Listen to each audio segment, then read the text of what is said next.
Olá, hoje vamos falar de sistema somatosensorial e aqui quem está falando é a professora Luciana Oliveira, professora da Fisiologia Médica Geral. Bom, vamos começar falando um pouquinho da evolução das estruturas neuroanatômicas, né? Então, o sistema nervoso, à medida que ele foi se tornando mais complexo com a evolução das espécies, houve uma hierarquização, vamos dizer assim, do sistema de processamento, né? Não só motor quanto sensorial, mas como hoje a aula de sistema sensorial, então a gente vai falar mais sobre isso. Os neurônios, eles ficaram então organizados em série e em paralelo, e aí eles vão transmitindo informação até que chegue à região cortical, onde a gente vai ter consciência dessa informação. O neurônio de primeira ordem, ele é um neurônio que está ligado ao receptor, seja na pele, no músculo, na articulação, na víscera, né? Aqui esse neurônio de primeira ordem, ele pode ter várias características diferentes. Vem para a medula espinhal, na medula ele vai fazer a sinapse com o neurônio de segunda ordem, e o neurônio de terceira que vai até o tálamo, né? Já que o tálamo é o grande integrador das informações sensoriais, e posteriormente tem o neurônio de terceira ordem que leva essa informação para o córtex. Ainda existem neurônios de quarta ordem, que são os responsáveis pelo processamento até a percepção. Então, para você reconhecer aquele objeto, saber o nome, saber para que usa, né? Então, esse processamento vem com o neurônio de quarta ordem. O sistema somatovisceral, ele vai trazer as informações não só da parte de pele, músculo e articulação, mas também das vísceras para o sistema nervoso central. E aí a gente está falando de medula espinhal, tronco encefálico, tálamo e córtex cerebral. Lembrando que há um cruzamento dessa informação, né? Então, o tálamo direito recebe informações de hemicorpo esquerdo e vice-versa. E as vias somatosensoriais mais importantes vão ser o leminisco medial, coluna dorsal, e o trato espinotalâmico, que a gente vai falar um pouquinho mais para frente, tá? Mas existem outras vias que são responsáveis por trazer informações sensoriais de várias áreas cerebrais, de várias áreas corporais diferentes. Bom, e quais são as modalidades sensoriais? Então, são basicamente 6. Tato e pressão, tá? Que na verdade é o mesmo tipo de receptor, depende um pouco da pressão, né? Da intensidade desse estímulo, e de carícia, afago, até uma pressão importante. Sensibilidade vibratória, propriocepção, que é você ter consciência de partes do seu próprio corpo. Temperatura, lembrando que são receptores diferentes para calor e frio, além de nocicepção, que é a modalidade para dor, e distensão visceral.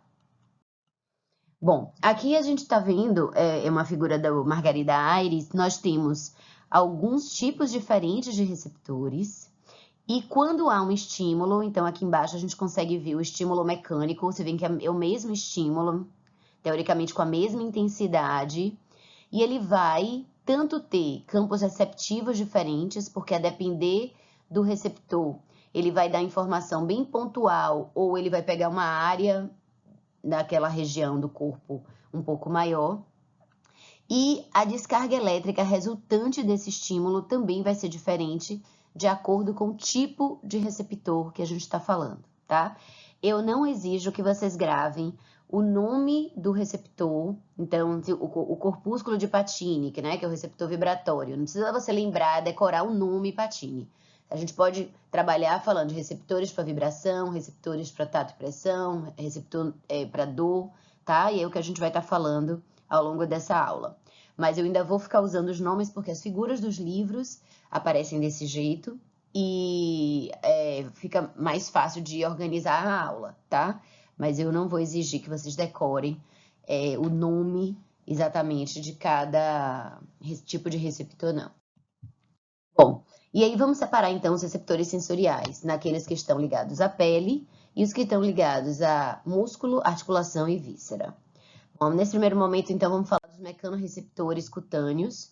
Eles são responsáveis por responder a estímulos que vão desde um afago ou carícia, que é o estímulo mais leve, até o estímulo mecânico que leva ao corte da pele, porque a faca ou qualquer objeto perfuro-cortante, ele vai romper a continuidade da pele, né? Ou seja, ele vai cortar a pele por uma pressão excessiva, obviamente com um objeto afiado.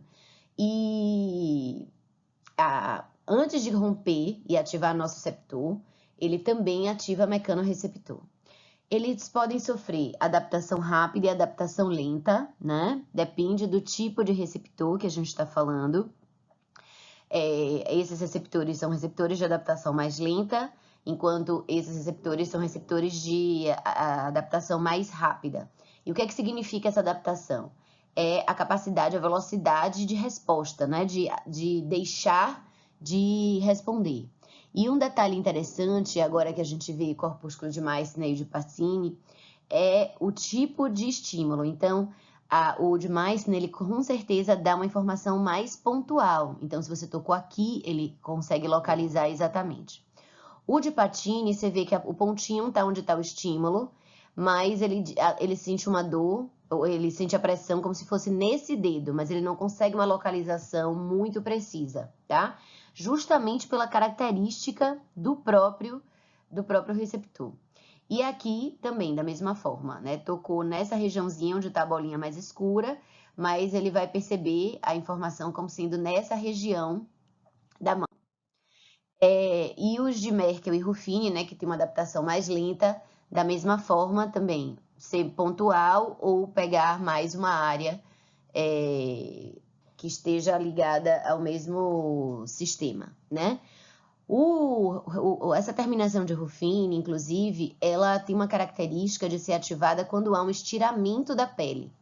Então, seja porque você fez um alongamento excessivo, ou porque você botou, digamos, uma fita adesiva que puxou, qualquer coisa que faça o estiramento da pele vai ativar esse corpúsculo de Ruffini, né?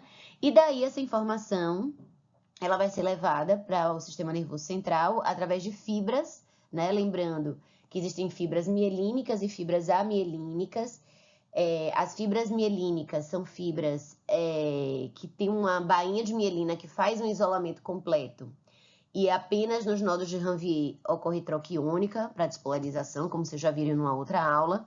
E as fibras amielínicas, apesar do nome parecer que elas não têm mielina, existe isolamento mielínico sim, só não é um revestimento completo. Então, isso acaba interferindo na função dessa fibra, na velocidade da condução, né? A fibra mielínica, ela tem uma condução mais rápida do que a fibra amielínica.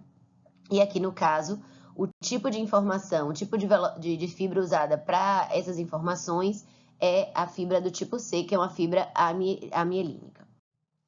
Bom, aqui é uma outra figura, só para mostrar, então, se a gente olhar a pele, e a pele que tem pelo e a pele que não tem pelo, tá? Então, aqui a gente consegue ver a localização desses receptores, que eu já falei, em relação às estruturas anatômicas, né, histológicas da nossa pele. Então, a gente consegue ver que bem na epiderme, nas camadas mais superficiais, o que eu vou ter de receptor é os corpúsculos de Meissner, né, que são esse aqui amarelinho. Eu vou ter, posteriormente, as terminações de Ruffini, né, que estão aqui, também ainda na epiderme. Eu vou ter, posteriormente, o disco de Merkel, que também fica bem numa camada superficial. E o corpúsculo de Pacini, o de Pacini, ele fica já na derme, numa camada mais profunda, e é por isso que eles vão precisar de estímulos de intensidade um pouco diferentes e vão ter componentes um pouco diferentes. Aqui é mostrando quando tem pelo, que na raiz do pelo eu também tenho terminações, eu também tenho um prolongamento da fibra, né, que funciona para que a gente perceba discreta movimentação desse cabelo. Seja um cabelo, seja um pelo, seja um cílio, tá? Sempre tem uma inervação aqui nessa base, tá? E, por fim, a gente tem as terminações nervosas livres, que vão dar várias informações. Bom, aqui é uma outra figura também, agora com outro corte, também mostrando a diferença da pele sem pelos e a pele com pelos. e a localização dos receptores, que vão ter papéis específicos e vão levar informações de forma mais específica para o sistema nervoso central. Bom, em relação a termorreceptor, como eu já falei, nós temos termorreceptor para frio e termorreceptor para calor, né? O termorreceptor para frio, ele vai levar informação por fibras do tipo A, e o de calor leva por fibras do tipo C. Acabou ficando escondido atrás dessa figura que eu coloquei. E essa figura aqui eu achei interessante porque ela mostra, dentro de um espectro de temperatura, quais são os receptores que estão sendo ativados. Então, você vê que abaixo de 33 graus, basicamente, eu tenho um receptor de frio respondendo, e acima de 33 até 45, eu tenho um receptor de frio e de calor, mas o receptor de calor também ele para logo depois de 45 graus. Ele não vai disparar. Ah, tá, mas professora, eu percebo quando eu queimo minha pele. Então, se caiu café quente na minha mão, se eu encostei num ferro quente que está mais do que 45 graus, eu percebo o calor e a dor. E por que isso acontece, né? Então, existem várias situações em que a gente tem um disparo simultâneo e o nosso cérebro, ele vai receber a informação ele vai processar essa informação de acordo com que tipo de receptor está sendo ativado. Então, se, por exemplo, somente receptores para frio foram enviados, né, dispararam e levaram essa informação para o sistema nervoso central, ele vai entender que é frio e, inclusive, a depender do grau de resposta, ele vai conseguir graduar frio, se está muito frio ou pouco frio, certo? Que é aquela coisa que você pega a cervejinha e você olha, não, essa cervejinha já está boa ou não, eu preciso deixar ela ficar um pouquinho mais no gelo, certo? Quando chega para calor, o que vai acontecer? Então, na hora que você queima a mão, o que aconteceu? A nossa temperatura corporal é 36,7, tá? A gente vai ter uma aula de termorregulação que eu vou falar mais sobre isso. Mas a temperatura, o nosso corpo, ele é programado para ficar em torno de 36,5 e 37 graus. Então, quando você encosta numa superfície quente, existe um delta de temperatura, né? Entre o que você tocou e a sua pele, a temperatura que sua pele estava. Então, enquanto a pele está trocando calor, ou seja, ela está recebendo agora o calor do ferro quente ou do café, do líquido quente que caiu na mão, ela vai subindo de 36 para 37, 38. Então, isso vai disparando termorreceptor de calor. E quando começa a ter ameaça de lesão da pele, porque se tiver a 100 graus, 80 graus, vai queimar a pele, o nosso receptor dispara, né? O nosso receptor, a gente vai ver que ele não dispara só por lesão, ele também dispara por ameaça de lesão. Então, o cérebro vai receber informação de que você tocou numa coisa quente e que causou dor. E aí você tem noção de que está queimando, tá? Da mesma forma com uma coisa muito fria. Então, quem já teve a oportunidade de carregar gelo, chega num ponto que você vai sentindo extremamente desconfortável o gelo, aquela temperatura baixa vai ficando cada vez mais desconfortável e você tem a nítida sensação de que vai queimar, né? De que vai queimar. E vai queimar mesmo, tá? Existe queimadura pelo frio, da mesma forma que tem queimadura por calor. Bom, em relação aos nossos receptores, então ele vai responder a qualquer tipo de estímulo que ameace o organismo ou que cause uma lesão a esse organismo e vai usar como fibra, de novo, fibras do tipo A ou fibras do tipo C, a depender do tipo de estímulo que está causando aquela dor, né? Que está causando aquela lesão ou ameaça de lesão. Então, se for um estímulo mecânico forte, vai por fibra mielínica, porque a informação precisa chegar rápida. Mas se for por um estímulo mecânico não tão intenso, ou estímulo térmico e estímulo químico, que tem um delta, né, de temperatura, ou para ter uma resposta, a fibra que leva é a fibra amielínica, tá? Que é a fibra do tipo C. E existe também a sensibilização de nosso receptor. O que é essa sensibilização? É quando o nosso receptor ele começa a disparar com estímulos que não estão nem ameaçando e nem causando lesão.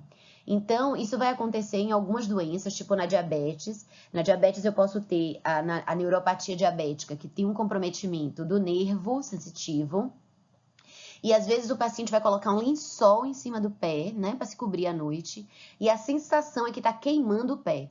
Por quê? Porque o nosso receptor está com um limiar de excitação muito próximo, e aí aquele estímulo tátil, que é um estímulo mecânico super leve e que não vai causar lesão, é suficiente para ativar o nosso receptor. E como? Toda vez que o nosso receptor é ativado, ele leva a informação do sistema nervoso central, o sistema nervoso central processa de que está queimando. O paciente olha, vê que não está queimando, sabe que é só um lençol, mas isso é processado dessa forma.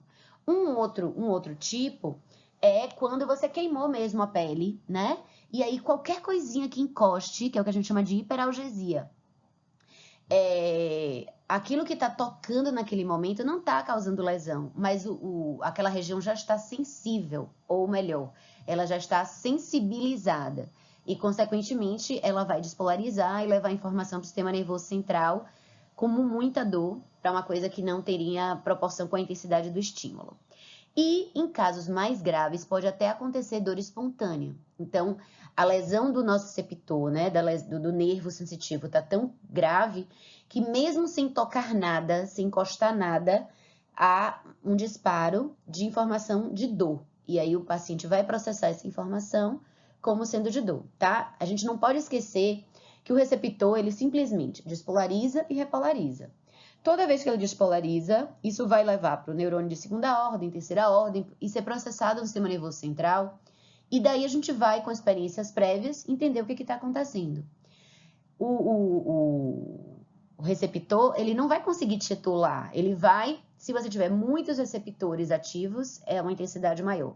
Menos receptores ativos, é uma sensibilidade menor.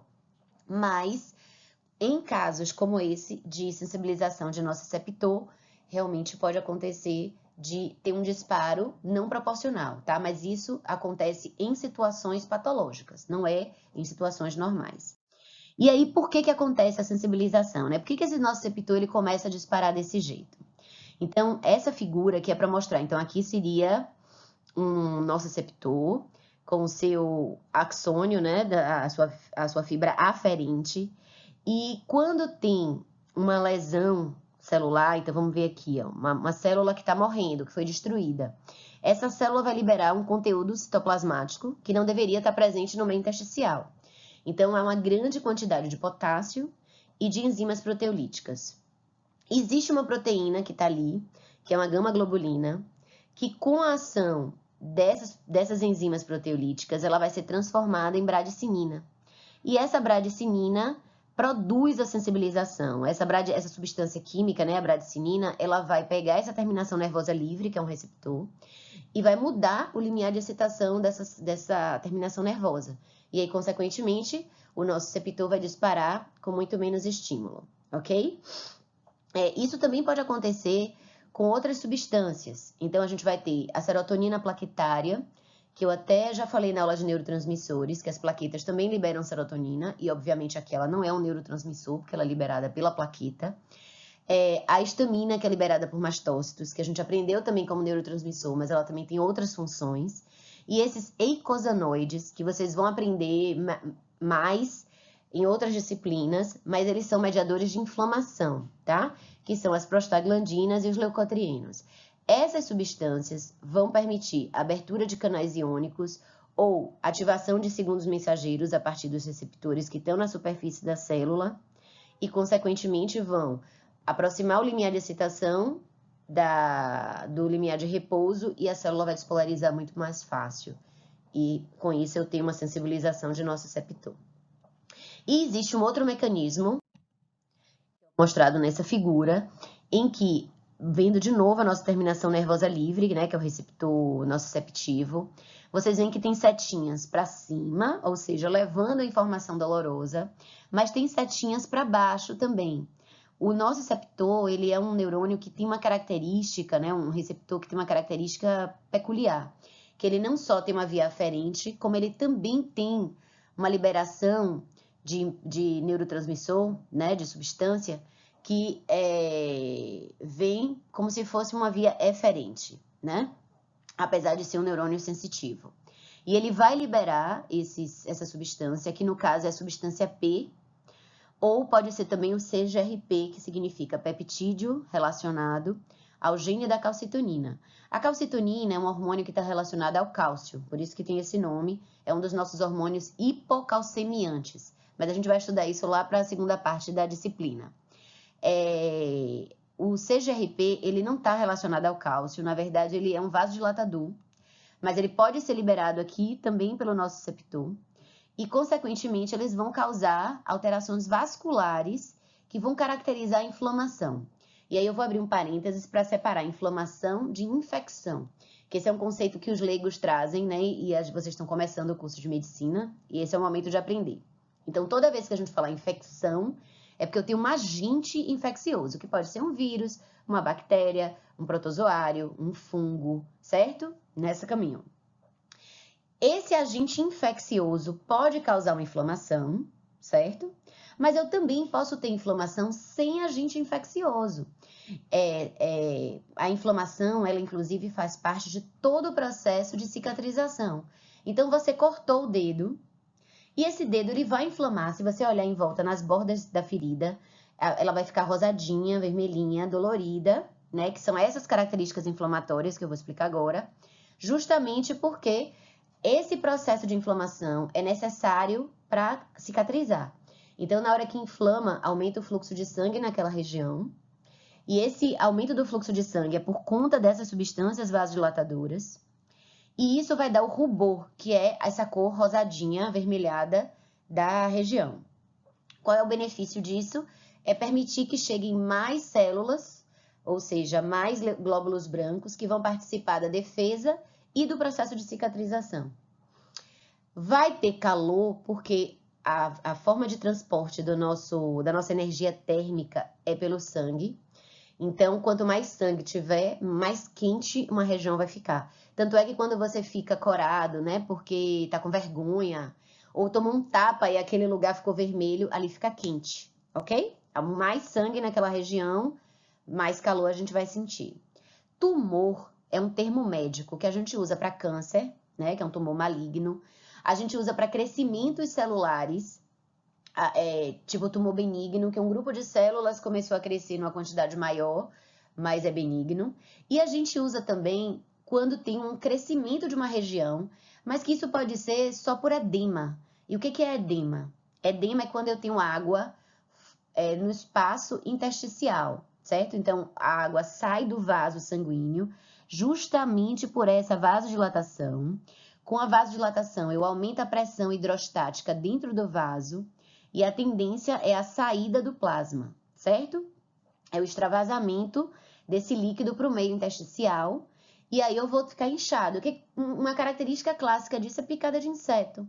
A picada de inseto, então, a toxina que o inseto inocula na nossa pele vai causar todas essas regiões e naquele local vai fazer um edema, né? Tanto que tem gente que tem mania de ir com a unha e ficar amassando o lugar da picada do inseto. Por quê? Por que você consegue amassar? Porque na hora que você empurra com a unha, a água naquele local espalha e aí fica a depressão. Mas daqui a pouquinho aquilo vai desfazer porque a água vai tender a se distribuir igualmente novamente, certo? Então, quando a gente falar de inflamação, é porque tem rubor, calor, tumor e dor. E isso pode ser de qualquer coisa. Eu tenho uma inflamação de garganta, eu tenho uma artrite, que é uma inflamação de articulação, eu posso ter inflamação da tireoide, né? No caso da tireoide, a gente não vai conseguir ver todas essas características, exceto em casos bem específicos. Mas qualquer processo inflamatório pode ter essas características. E isso pode ser causado por uma infecção, como eu falei, que é quando tiver bactéria, vírus, fungo, protozoário, o que quer que seja. Ou pode ser uma lesão inflamatória, uma reação inflamatória, a uma reação alérgica, a um corte, é um processo de cicatrização, ou até mecanismos autoimunes, que vocês vão começar a ouvir falar aqui nessa disciplina, que eu dou alguns exemplos de doença autoimune, e a gente tem uma gama de doenças autoimunes. Doença autoimune é quando o corpo desenvolve anticorpos contra coisas do próprio corpo. E aí ele ativa o sistema inflamatório contra uma região do nosso corpo, e isso causa lesão. Então, mas a gente vai falar isso em outras aulas também. Bom, e aí falando um pouco dos receptores de músculo, articulação e vísceras, então, basicamente, eles têm umas características que são receptores de estiramento e ergorreceptores. Não que na pele eu não tenha receptor de estiramento, já que o mecanorreceptor, existem mecanorreceptores que são de estiramento, certo? E ergorreceptor é um receptor de trabalho, é um receptor que dispara quando há contração muscular, seja de músculo esquelético, no caso de músculo esquelético, ou de músculo liso, no caso de víscera, certo? E aí, quando esses receptores disparam, essa informação é levada para o sistema nervoso central. Mas lembrando que no caso das vísceras, nem sempre a gente vai ter consciência dessa informação. Muitas vezes essa informação é levada para uma área do sistema nervoso central, em que é preciso haver um processamento e uma resposta, né? Uma resposta às vezes reflexa, mesmo que a gente não tenha consciência, ok? Bom, dos receptores musculares, então eu tenho no músculo esquelético mecanorreceptor e nociceptor, basicamente, mas eu também posso ter sensibilidade térmica e química. Então, por exemplo, o lactato em excesso, quem faz muita atividade física sem ter o condicionamento adequado, ou levando o músculo ao limite, né, quando a pessoa está num treinamento específico, ela vai produzir muito lactato como resultante disso, e esse lactato, ele vai deixar o músculo dolorido, tá? É por quimiorreceptor. Termorreceptor, se você injetar uma vacina agora, né, no dia que vocês puderem tomar vacina para Covid, mas antes dela, não esqueçam que vacina para tétano, reforço é a cada 10 anos, e muitos aí já tem mais de 20, então dá uma olhadinha no cartão vacinal se vocês já não estão na época de tomar a vacina de tétano novamente. Mas, quando injetou uma vacina, a vacina estava na geladeira, você sente o líquido gelado entrando, certo? Os receptores de estiramento, eles vão ser extremamente importantes, principalmente para a propriocepção, que é, sem olhar, você saber se seu pé está para cima, está para baixo, se o dedo está numa posição específica ou não, se tem alguma coisa tocando na pele. Então, essa informação chega às áreas corticais, né, para a gente ter consciência, também por ativação de receptores de estiramento. E o ergorreceptor, como eu falei, ele percebe o trabalho muscular. Nas articulações, a gente já tem mecanorreceptores, e aí eu tenho que falar do receptor de Pacini, que é um receptor vibratório, e a maior parte da informação vibratória, ela vai da articulação. Inclusive, quando vocês estiverem aprendendo a pesquisar sensibilidade vibratória, a gente pesquisa colocando o diapasão, que é um instrumento que foi criado para música, na verdade, para afinar instrumentos, mas ele vibra, então ele é usado pelo neurologista ou pelos médicos que fazem exame neurológico nas extremidades ósseas, para que a gente perceba a vibração. Mas esse é um receptor de adaptação rápida. E temos também as terminações de Ruffini, que ele tem uma adaptação mais lenta e ele vai disparar toda vez que for feito um movimento extremo. Então, sabe quem gosta de estalar dedo? Porque o estalar do dedo, aquele barulhinho, é o deslocamento do líquido sinovial, né? Da articulação. Só que para você conseguir fazer isso, você faz uma hiperflexão daquela articulação. Ou se você fizer uma hiperextensão, então vai fazer uma aula de alongamento, e aí você fez uma grande extensão, a terminação de Ruffini ela vai disparar e ela demora um pouco mais para relaxar. Tanto é que na hora que você está fazendo alongamento, que você fez uma hiperextensão, no primeiro momento você tem uma hiperflexão, que é o quê? Uma contração forte, não é hiperflexão nada. Você continua alongando, mas você vê que seu músculo contrai. Por quê? Porque no primeiro momento o corpo não sabe se aquilo vai causar lesão ou é simplesmente um alongamento. Quando você permanece naquela posição, daí a terminação de Ruffini entende que você não está fazendo um movimento que vai causar lesão, consegue sofrer adaptação, porque o estímulo está permanecendo, e aí dessa forma o músculo vai relaxar, tá? E aí a gente consegue fazer o alongamento, que é importantíssimo para a função muscular. E além disso, a gente também tem nas articulações nociceptores, que podem ser ativados tanto por hiperextensão quanto por hiperflexão, e também podem ser ativados na inflamação. Então, no caso de uma artrite, que não necessariamente é uma artrite infectada, tá? Ela pode ser uma artrite autoimune, ou pela artrose mesmo, né? Pela degeneração da articulação que acontece em idoso, e você ativa nociceptor e a pessoa sente dor na articulação. Inclusive, você pode ter dor na articulação mesmo sem ter sinal inflamatório, certo?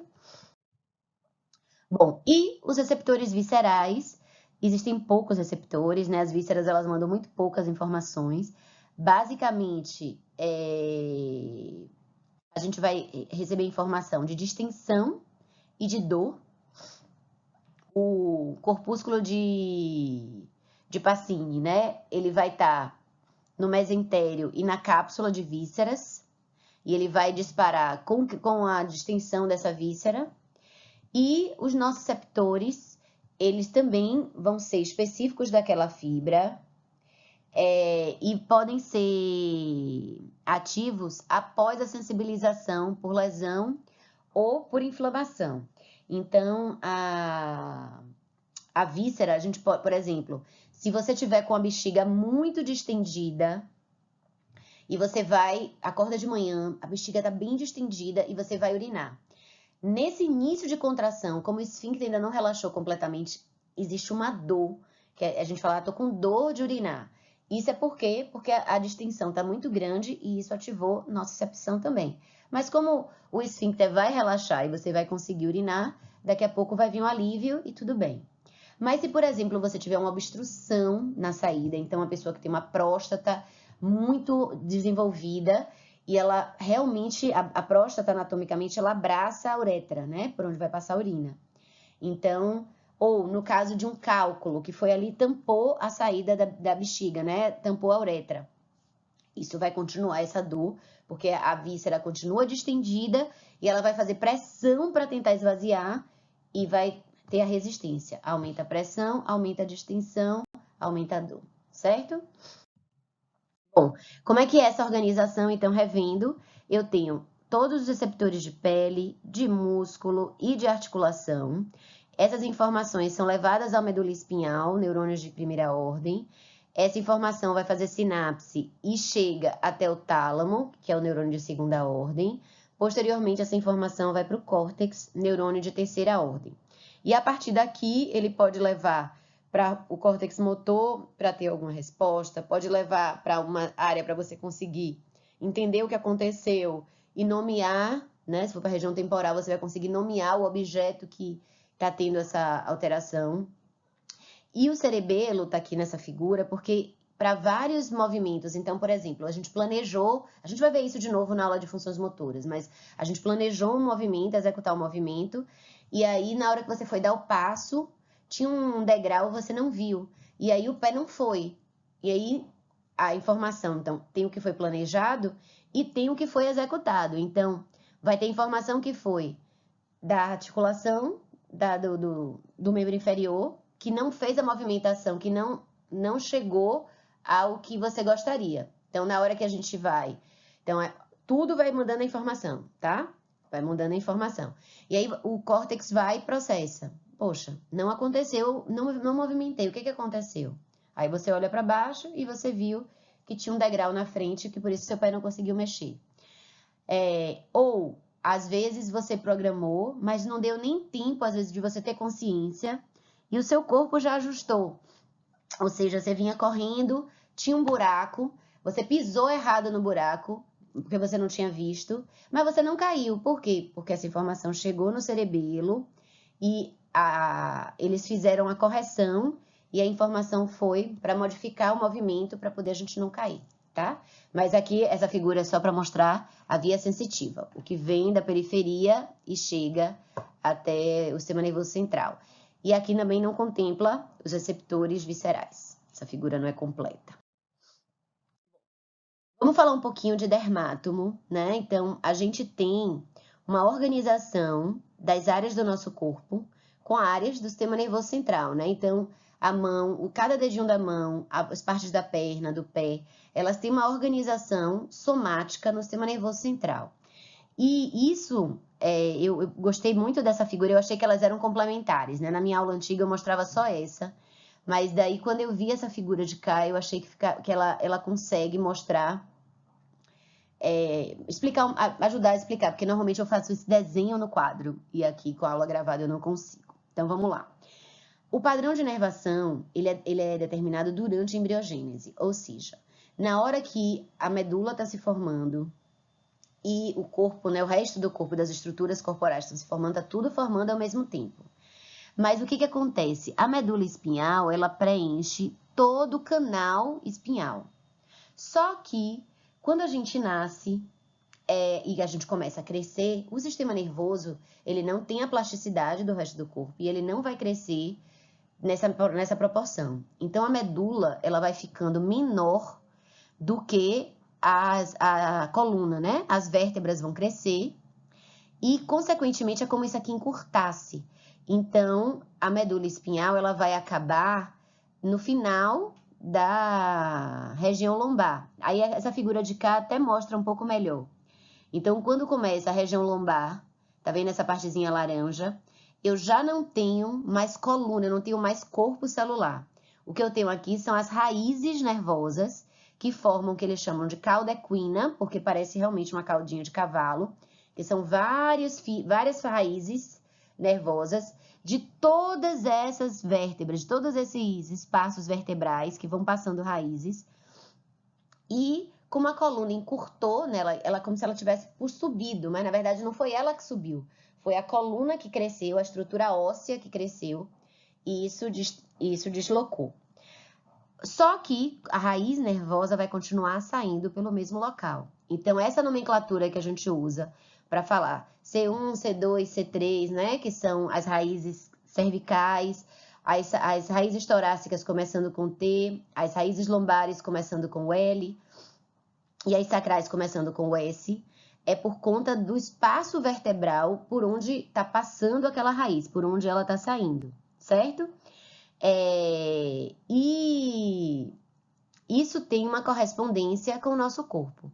Se a gente olhar assim, o ser humano em pé, não faz tanto sentido, né? Por que as pernas, os dermátomos são na vertical e no tórax são na horizontal? Mas se nós olharmos desse jeito, vocês percebem que faz sentido, né? Se a gente lembrar que o ser humano é uma evolução de animais quadrúpedes, então, né, que andam usando os 4 membros. A gente vê que aqui está a coluna vertebral com a medula espinhal aqui dentro e as raízes vão sair seguindo essa direção. Então, você vê que, na verdade, a gente é zebradinho em termos de inervação e cada dermátomo ele vai receber fibra de segmentos espinhais adjacentes.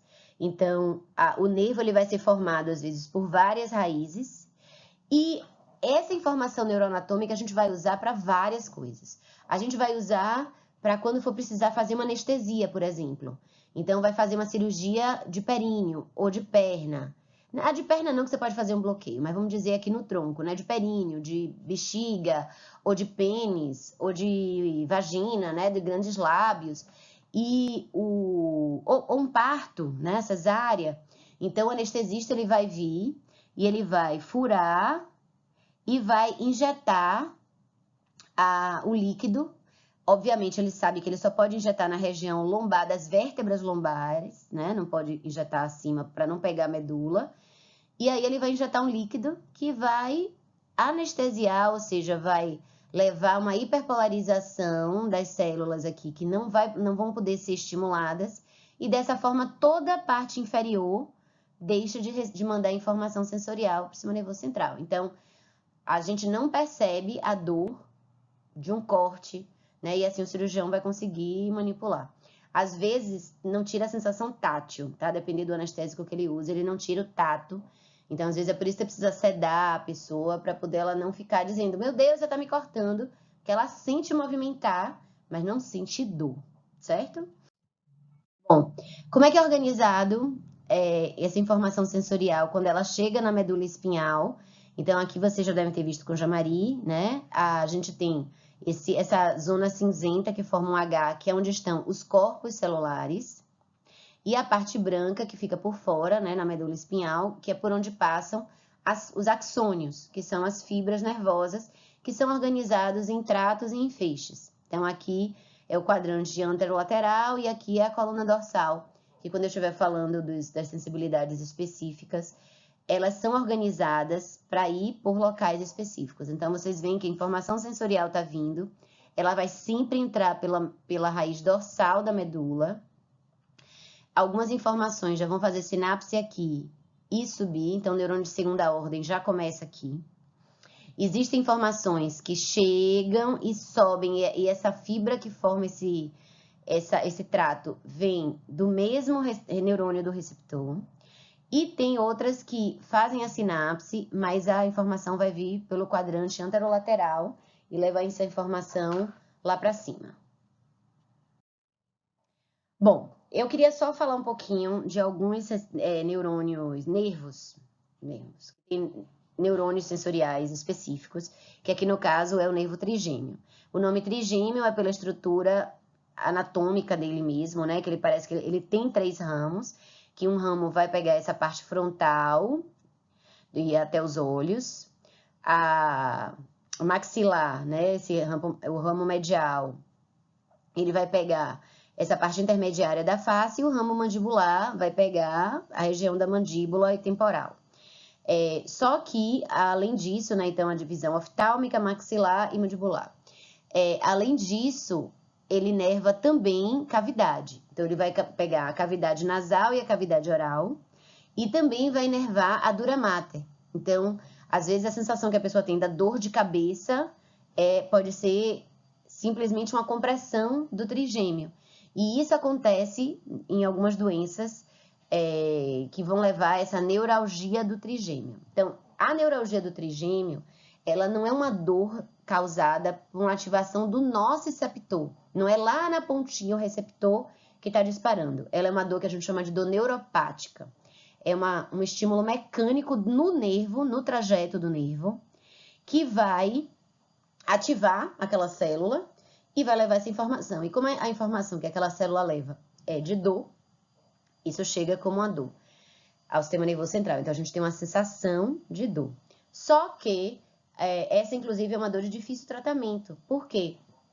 Porque você tem que tratar a causa da dor. Ela não vai responder bem aos analgésicos comuns que a gente tem, porque o mecanismo de ação do analgésico é um pouco diferente, certo? Bom, em relação à coluna dorsal, né? Na coluna dorsal da medula, a gente vai ter, então, a informação chegando na medula espinhal, e ela vai subir pela coluna dorsal, onde tem o fascículo grácil e o cuneiforme. O grácil leva a informação de membros inferiores e a porção inferior do tronco, e o cuneiforme da porção do tronco superior e os membros superiores. E essa informação, então, elas também cruzam, né, em áreas mais superiores, chegam no núcleo grácil e no núcleo cuneiforme, e vão ser levadas para o tálamo e depois para as áreas corticais, para a gente ter consciência. Bom, em relação às funções que esse sistema dorsal, da coluna dorsal, elas vão levar de informação. Basicamente, informação vibratória. Então, os receptores periféricos de vibração, tanto vibração de alta frequência como vibração de baixa frequência, vão pela coluna dorsal. Tato e pressão, então, desde o tato fino, né, a carícia, o afago, até o tato grosseiro.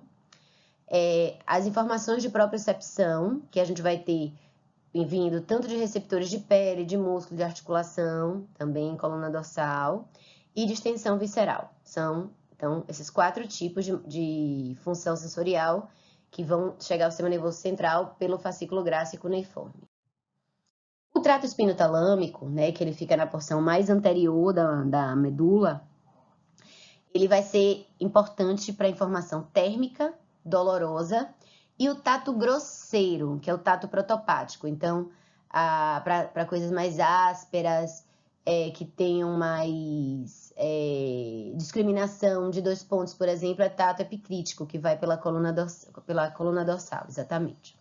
Bom, ocorre, no caso do trato espinotalâmico, o neurônio de primeira ordem, que é o que traz a informação sensorial, faz uma sinapse logo na medula, e aí, nesse momento, ocorre o cruzamento, e ele vai, então, levar essa informação pelo funículo lateral, né, o látero anterior, e leva essa informação até o sistema nervoso central.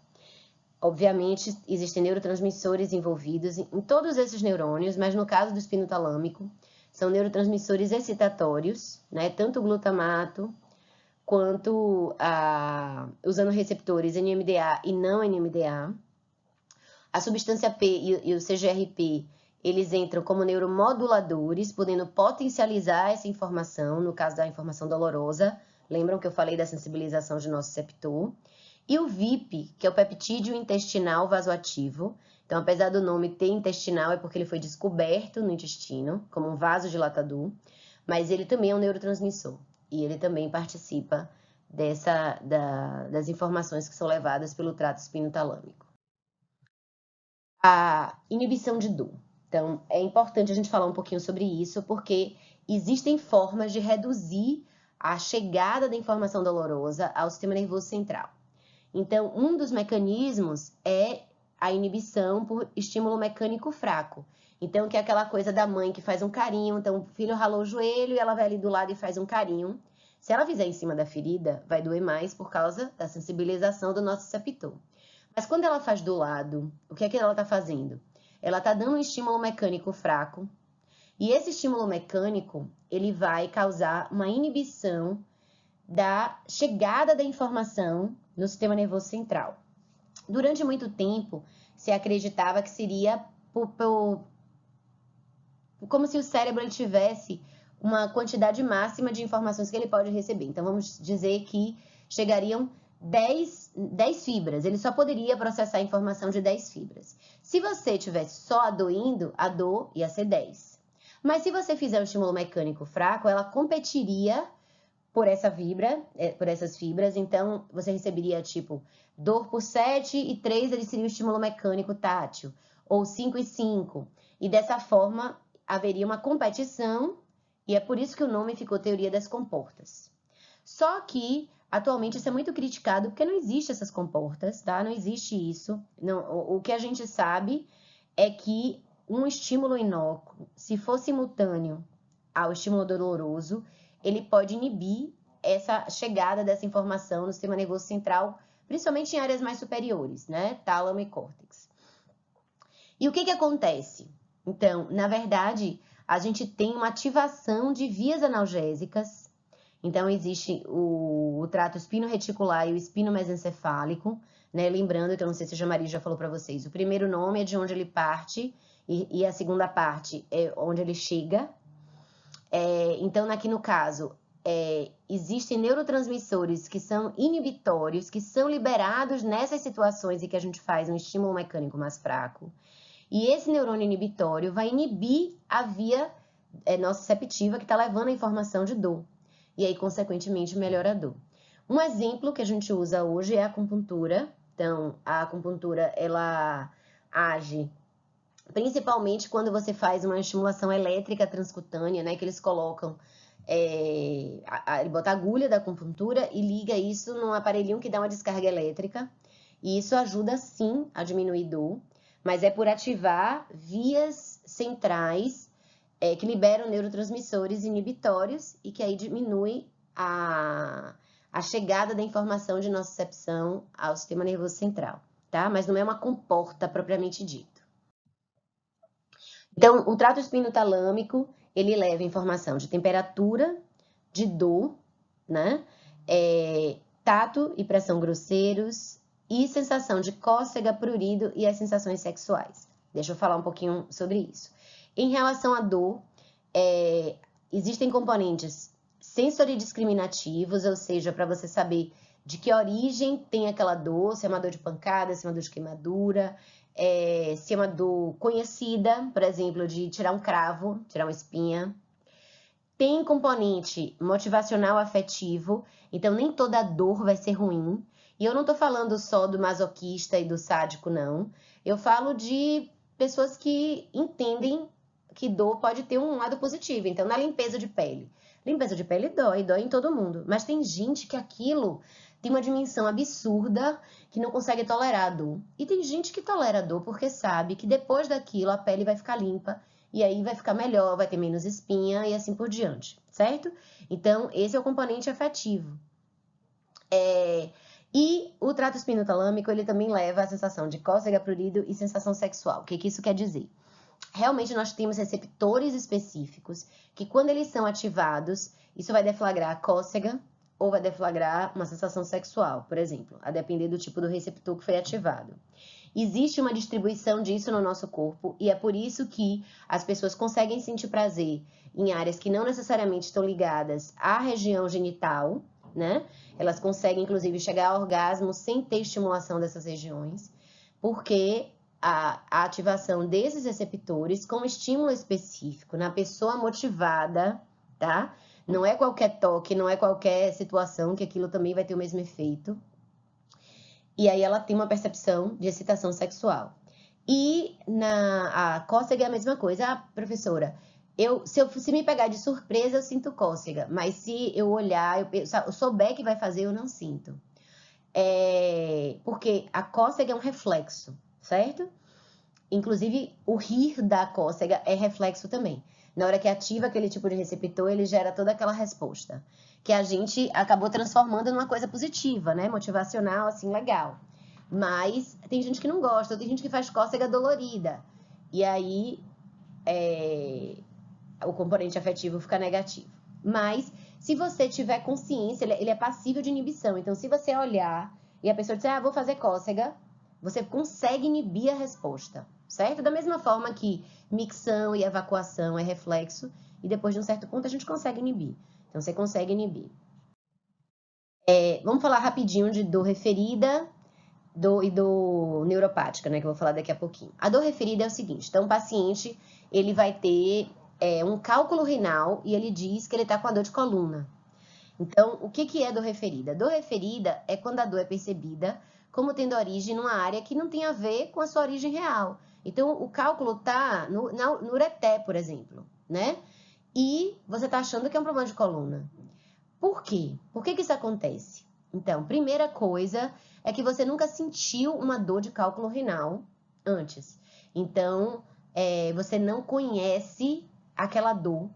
E como a informação nociceptiva segue o mesmo dermátomo, então é o mesmo dermátomo da estrutura interna, né, do órgão, da víscera, a percepção vai ser de onde você conhece. Você sabe o que é coluna, então você vai dizer que é uma dor de coluna. Mas uma pessoa que tenha cálculos com frequência, ela vai dizer, não, eu tô com cálculo hoje no ureté direito, certo? Porque ela já aprendeu o que é aquela dor. A mesma coisa é a dor de infarto, né? Por que ela vai dar uma manifestação no braço, né? Por que no braço e na mandíbula, né? Às vezes ela sobe, dá no ombro. Então, às vezes o paciente chega dizendo que ele tá com a dor no pescoço, no ombro esquerdo. E aí o médico vai e pede um eletrocardiograma. Tipo, não, doutor, deve ser um problema, um jeito que eu dei aqui na coluna ou no ombro. E às vezes não é. Às vezes é um infarto, que aquilo é a irradiação da dor, certo? E essa irradiação, ela tem a ver com o respeito às estruturas anatômicas, que no caso são os dermátomos. E a dor neuropática é aquela dor que não tem ativação de nociceptor. O estímulo não acontece no nociceptor. Então, a neuralgia do trigêmeo pode ser tipo um aneurisma de uma artéria próxima ao trigêmeo, ao nervo. Ou pode ser um tumor que está crescendo numa região que está comprimindo o nervo e aí aquilo dá dor, certo? Como também pode ser em qualquer área do sistema nervoso central. Então, pode ser uma lesão no tálamo, pode ser uma lesão no córtex. Só que foi uma lesão diária de dor. Então, quando aquela lesão... tem dois tipos de lesão, né? Tem a lesão que destrói, e aí você para de sentir aquela informação, né? Então, seja dor, seja o que for. Mas tem também o tipo de lesão que torna aquele neurônio mais sensível, e ele começa a disparar de forma anômala, sem estímulo. E aí você vai perceber isso. E aí a gente tem que falar da dor do membro fantasma. E aí eu trouxe essa figurinha, porque aqui é uma pessoa que tem um membro amputado, tá? Por isso que isso aqui tá meio apagadinho. Ela só tem a perna esquerda, não tem a perna direita. Mas ela sente dor nesse dedo. E aí ela vai chegar pra você dizendo, doutora, eu tô doida. Eu tô doida. Eu sei que eu não posso sentir dor no meu pé, porque eu não tenho mais o pé. Mas eu tô sentindo. E o que é que tá acontecendo? É porque a área cerebral que recebe a informação da dor está recebendo algum estímulo. E comumente isso acontece em amputações traumáticas. Então, a pessoa que na guerra perdeu, ou num acidente de trabalho perdeu, e a sutura não foi feita por um cirurgião especializado em amputação. Porque o habitual, o correto é você identificar os nervos do coto, onde teve a amputação, e você alcooliza aquele nervo para que ele não tente crescer. Porque se ele tentar restabelecer, não vai ter o resto do corpo para ele seguir crescendo. Ele vai novelar e ele vai começar a ter disparos anômalos. Então, o paciente vai sentir coceira, ele vai sentir dor, ele vai sentir cócega, ele vai sentir qualquer coisa sensorial, calor, ele vai sentir frio.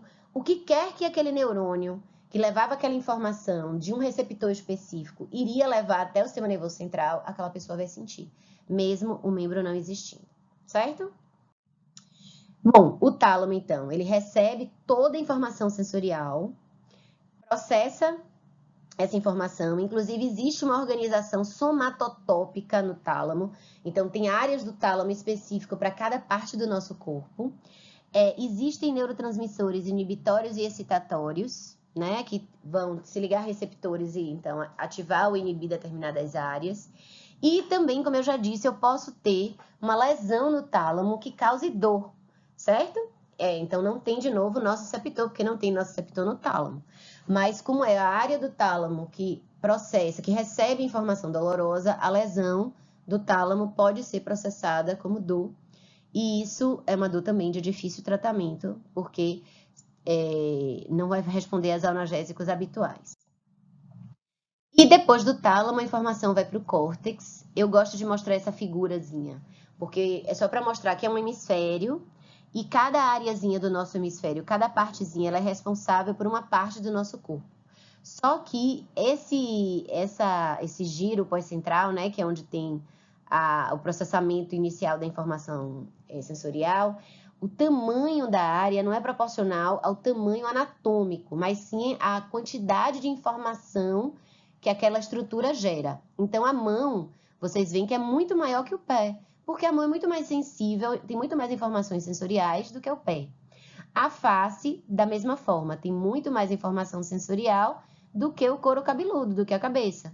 Então, é por conta disso que a gente tem esse homúnculo aqui meio disforme. Ocorre um processamento dessa informação em vários segmentos do córtex, mas Jamari vai fazer esse trabalho com vocês, né, na neuroanatomia. É importante só falar que, a depender do local onde eu tenho a lesão, inclusive, eu posso ignorar completamente um hemicorpo. Heminegligência acontece quando o paciente tem uma lesão, né, no córtex parietal direito, geralmente de causa vascular, né, um AVC, um acidente vascular cerebral, e ele começa a ignorar o hemicorpo esquerdo. Aí você mostra a mão, não, essa mão não é minha, esse braço não é meu. Você pode beliscar, cortar, que ele nem vai sentir, porque o sistema nervoso central dele, a área que receberia as informações daquele hemicorpo, foi lesada. Então, a pessoa ignora como se não fosse dela, certo? Mas isso o Jamari vai trabalhar com vocês, certamente em algum caso clínico. Bom, e essa questão do controle centrífugo da sensação somatosensorial. Isso aqui é importante, porque nem toda informação sensorial é importante que o nosso sistema nervoso central tenha consciência, né? Então, a gente tem consciência de 1% das informações. Imagina você botou uma roupa, todo local onde a roupa está tocando, ela está disparando, ativando algum receptor. Imagina se a gente tivesse que processar tudo isso e ainda os cheiros, a quantidade de luz, e em que posição seu olho está, em que posição seu braço está, em que posição sua perna está. A gente não ia conseguir fazer mais nada. Então, existe realmente um mecanismo que filtra essas informações sensoriais. E as projeções córtico-bulbares, elas são responsáveis por isso. Se a gente estiver falando de dor, então, de novo, entra aquele sistema que eu já falei para vocês, que é um sistema de analgesia, que ocorre uma supressão da dor em determinadas circunstâncias, né? Então, pode tanto ser por um estímulo mais leve, mas também pode ser por estresse, que é aquilo que a gente vê em filme de guerra, que a pessoa tem uma explosão, o braço dela voa longe, ela vai com o outro braço, cata aquele braço e sai correndo. Por quê? Ela não está sentindo a dor de perder o braço? Não. Porque o estresse é tão grande que ocorre uma analgesia induzida pelo estresse. E daí ela consegue reagir, porque ela precisa salvar o resto do corpo, né, gente? Vamos combinar? Então, ela vai fugir, ela precisa fugir E ela pode lembrar, né? Eu preciso lavar meu braço, que pode ser que consigam implantar. Então, existe uma analgesia por estresse. Ou eu estava jogando bola, né? Quebrei meu pé, quebrei um dedinho do pé. Eu vou conseguir dirigir até a emergência. Por quê? Porque o sangue está quente, né? O povo fala isso. Não é a temperatura do sangue, né? Não existe. Se não em febre, a gente não sentiria dor. É por vias de supressão da dor, tá? Vias analgésicas de supressão. E aí, os opioides, né, são neurotransmissores muito ligados à analgesia, né? Eles são produzidos no nosso corpo, mas a gente também tem opioides para administrar, tipo morfina e os derivados da morfina são substâncias opioides exógenas, mas nós temos opioides endógenos. E o que essa substância faz é, no momento que a gente tem a informação, então aqui está o nosso receptor e ele está recebendo a informação, né? Então aqui tem uma célula semi-imune mostrando que tem inflamação. Ele vai reduzir a sensibilização desse nosso receptor. E aí, consequentemente, há uma modificação de expressão gênica, uma diminuição de liberação de neurotransmissores por esse nosso receptor. E aí o estímulo do neurônio de segunda ordem vai ser menor, né, da medula espinhal, e, consequentemente, a informação que vai chegar até o sistema nervoso central vai ser menor. E também tem as interferências das vias descendentes, como a gente fala. A via descendente inibitória, então ela também vem e libera um neurotransmissor, e aqui serotonina e as catecolaminas são importantes, que vai inibir, neuromodular de forma inibitória, essa neurotransmissão, essa comunicação. E, consequentemente, o neurônio da medula espinhal, que seria o de segunda ordem, recebe menos informação e leva menos informação. Tá? Se vocês puderem depois dar um zoom na figura, vocês vão ver, inclusive, que tem a diferença do estímulo, do excitatório. O vermelho é o real e o azul é quando eu recebi uma inibição opioide, que aí a intensidade do estímulo fica menor.